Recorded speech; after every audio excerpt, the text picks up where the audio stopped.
Hello, this is Dr. Jimmy. Ooh, got myself pulled together now, and we will proceed with part 2. I know you think this should be part 2, the other one should be part 2, and this should be, because I was 2 in that, anyway. This is part 2 of my All Secrets of Halloween Horror Nights 23 revealed video, where I reveal to you everything that you should know about Halloween Horror Nights 23 coming up in September and October of this year. Of course, as I stated in the preceding video, if you're one of those odd people who watch these things in the out of sequence, I should let you know, just in case you didn't see the first part, that this is a joke. This is an April Fool's gag. Letting you know right out of the gate. This is an April Fool's gag, just like I did the past couple of years. Except, of course, yes, April Fool's gag, and everything that I will say in these videos is a joke. Nothing is true. Not one statement I make in any of these videos is true. Including what I just said. They've got you in a logical syllogism of doom. That's right. It's all... But, yeah, because if he says it's a lie, and everything he says is a lie, that means what he's saying is true. But then, he was lying when he said it was a lie, and it's... Wait a minute. But if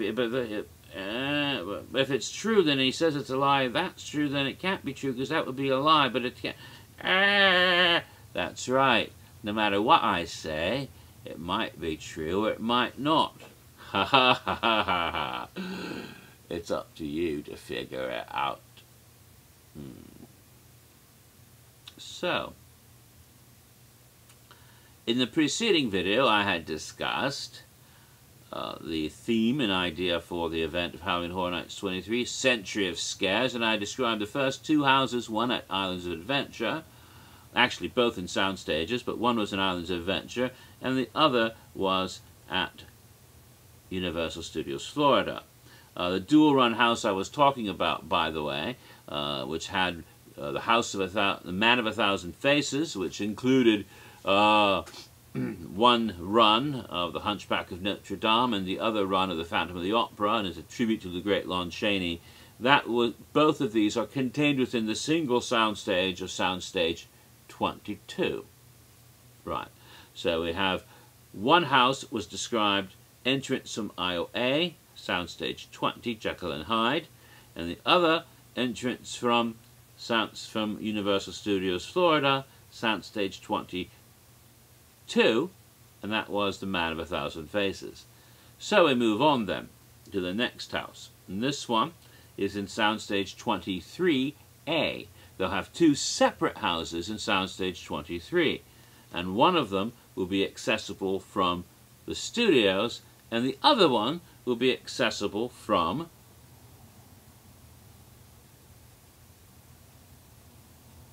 IOA. And there's a reason for that. What's the reason for that? Because they need to have a linking path between IOA and Universal Studios Florida. And so they can't use that up around behind past the library, going past the special events area toward the sound stages for the a queue, because you're going to need to use that space to get across past the top of the sound stages over into IOA, where back in 2004 they had what the Scare Zone set up there. Remember, it was the Fright Yard, I think it was called. So it's the same path they're going to use to link the 2 parks.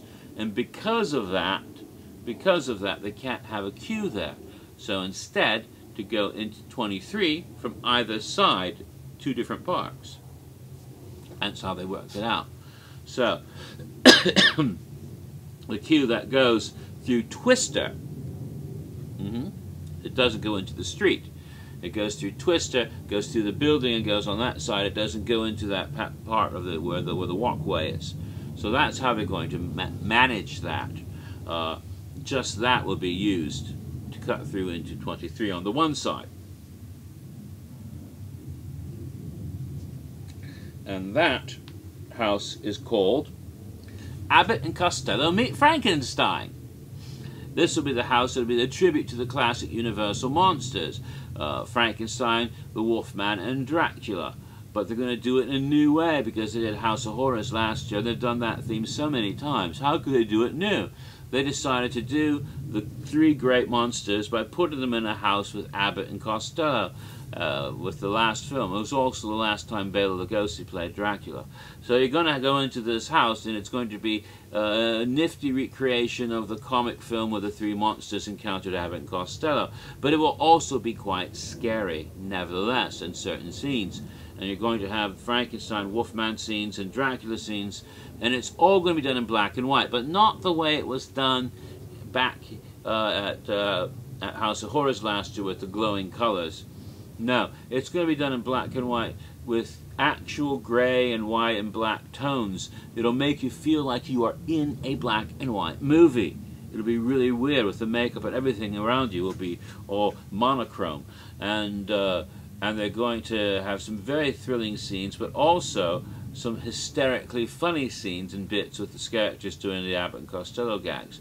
And it will also feature another monster, the Invisible Man.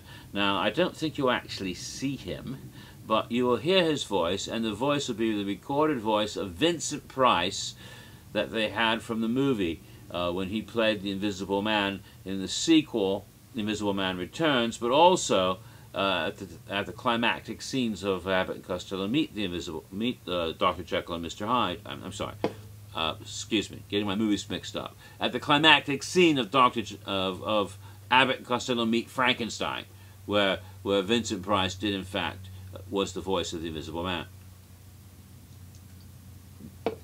So that'll be fun.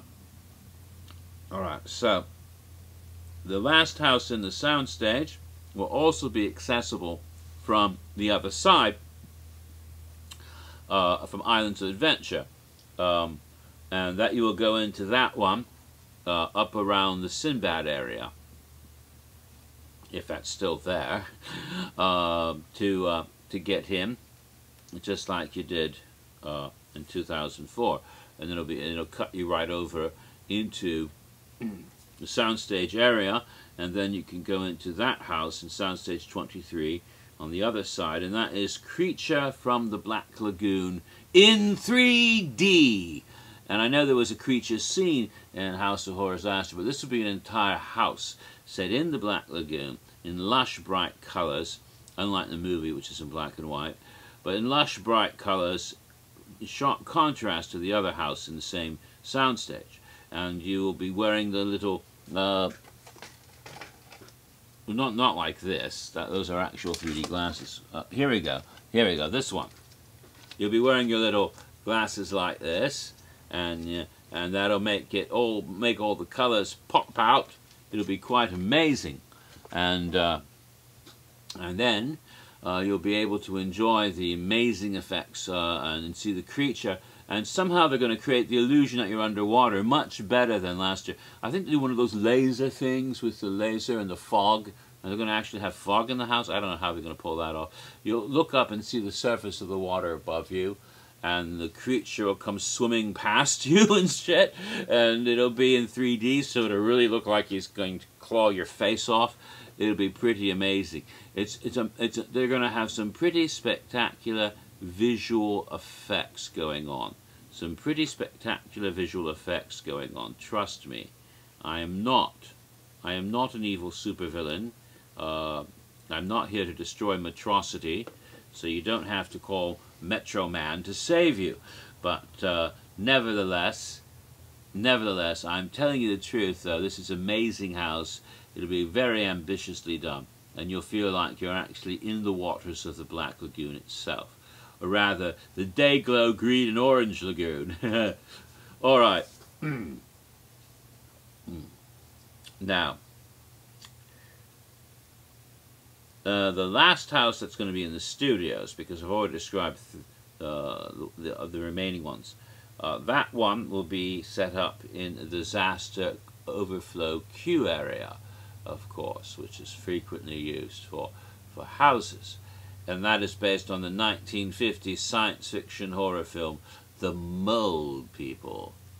Yes, which if you had seen the movie, you know takes place in ancient Sumerian, ancient Sumerian civilization under the ground, and they're all albinos and they can't tolerate sunlight, and so they think the goddess Ishtar is going to burn them if they go out into the sun. And there are these hideous mole people that they're slaves, these claws and nasty things. And so you're going to go into the and it's going to be set in the ancient civilization, or actually you're going to go into the house, and the mole people come up from under the ground. Again, they got this really neat effect of having holes that look like they're dirt, and they're going to burst up from under the ground and attack you. And then when you try to escape, you go down into a cave, because they've got multi-levels. And you go down into a cave, but you won't have to go down steps because of wheelchair people. It'll be like a little ramp sliding down. But it'll make you feel like you're going underground to the other part of it, and then have the ruined city and the the temples of Ishtar and all that stuff down under there, and the albino Sumerians will be after you, along with the mole people with their claws. It'll be a really nifty scene, and it'll be quite spectacular, I think. A bit campy, of course, because it's going to fit in with the whole feel of the 50s science fiction movies, horror films that Universal put out at that time. So it'll be a really cool thing. Okay, so the remaining houses are all islands of adventure. So let's begin describing those wonderful houses. One of my personal favorites, of course, is...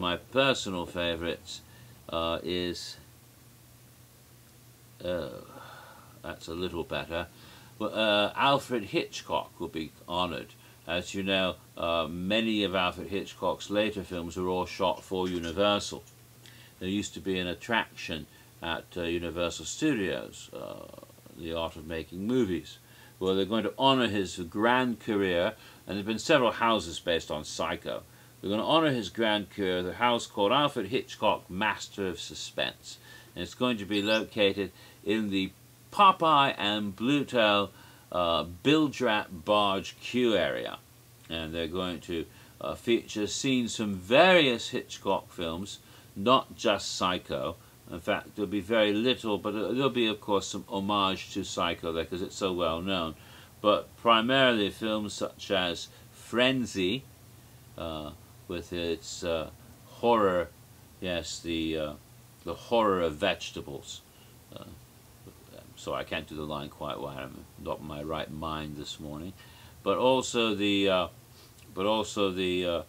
Birds will be, and Marnie, a couple other films will be featured, scenes from them. But the Birds particularly, the Birds will be one that will prominently featured, using the Popeye area to recreate the little seaside village of Bodega Bay, and that will be quite horrific and frightening, I think, with the birds coming in with their sharp, pointy beaks to peck your eyes out and shit. Yeah. So they're going to, and there will be a character, some portly character brought in to assume the role of Hitchcock himself, so he can make a cameo appearance, the way that the Master of Suspense always did in his movies. Right. Okay. Now, a house that they had originally planned to do last year will then also be appearing next year to fit right in with the new theme. And that was the American Werewolf in London. It was originally going to be presented last year, and they took that out when they got Silent Hill in instead. And so this will be presented in the Thunder Falls Terrace, where they've had houses in the past, such as the original school house, for example. But they're going to recreate scenes in the movie, the bar scene, "You Made Me Miss," you know, and the "What's that star mean?" you know, and the Moors and the Wolf Attack.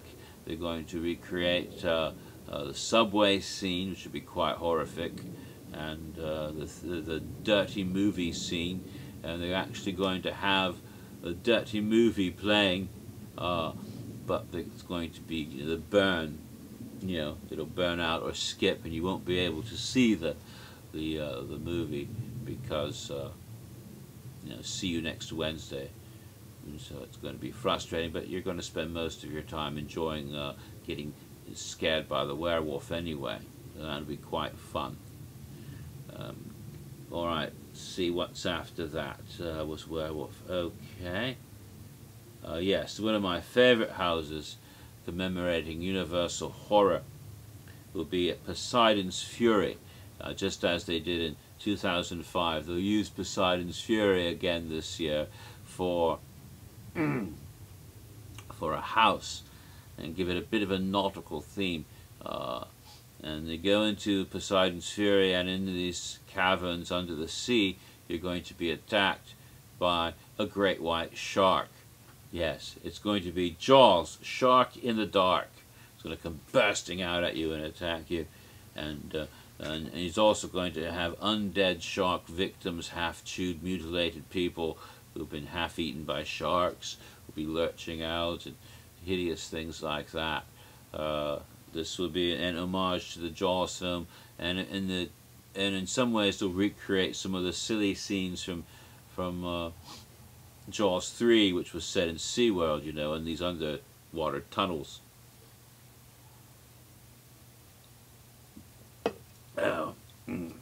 So, shark in the dark.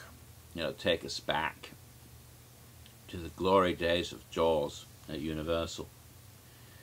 Alrighty, and then they're going to bring us up to date. With a couple of houses of things that have happened recently. There's going to be a house in the Jurassic Park Discovery Center called RIPD. Now, you may not know what the hell that means. I'm trying to think what the hell that means. Police Department, I forget what RI meant. I think it's reanimated something, but it's essentially a RIP, rest in peace, right? I don't know what the actual thing said, but it's Zombie Cops, and it's a movie that's coming out. That's coming out this year from a Universal company, and it's going to be one of this year's horror films that come out of Universal, RIPD, and it's going to be a little bit of a horror comedy, but it's about police officers, who are actually the living dead. So you're going to have zombie cops in this house, and I don't know much about the movie yet because it hasn't come out and I haven't seen it. But as I understand, as they did with such houses as The Thing, and what was the other one, the Doomsday, and what's the Mary Shaw thing, the Dead Silence, that they're going to actually do a pretty good job of recreating scenes and things from the film, using productions, photographs, and set design, and adapting it to the house here, so that it gives you a real feel of the new movie to cross-promote the movie at the same time. I think it'll come out in the summer, so obviously by October it'll be out on Blu-ray, and so it'll be time to promote the video while you're in the house. Okay. I think, oh wait, there was one more house. There were 10 houses, weren't there? Is that the last? No, there's one more house. And this is a biggie. A really big biggie. So I'm going to wait till the next video to tell you about the 10th house, which will be in the Carnage Warehouse, which was built for the use of Halloween Horror Nights houses, but hasn't been used since 2005's Demon Cantina. So we're going to get to that momentarily.